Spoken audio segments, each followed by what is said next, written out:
Rutland state's attorney accuses the city's retiring police chief of covering up a report that points fingers at cops in a deadly crash. That report concluded that the actions of several supervising officers directly contributed to police trainee Jessica Ebbighausen's death. Ebbighausen was killed in 2023 during a police chase when suspect Tate Rayum crashed his truck head-on into her cruiser. State's attorney Ian Sullivan is prosecuting Rayum in court on aggravated murder charges.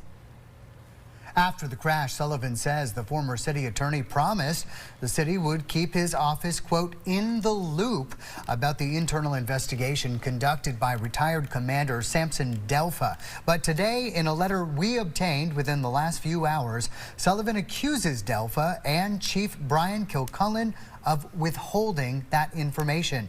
In that Brady letter, Sullivan cites reporting from 7 days that Kilcullen expressed concern over jeopardizing the murder case.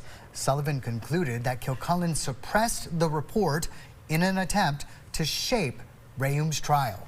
Chief Kilcullen announced his retirement this weekend, just weeks after that bombshell report. We will continue to follow this story and keep you updated with any new details.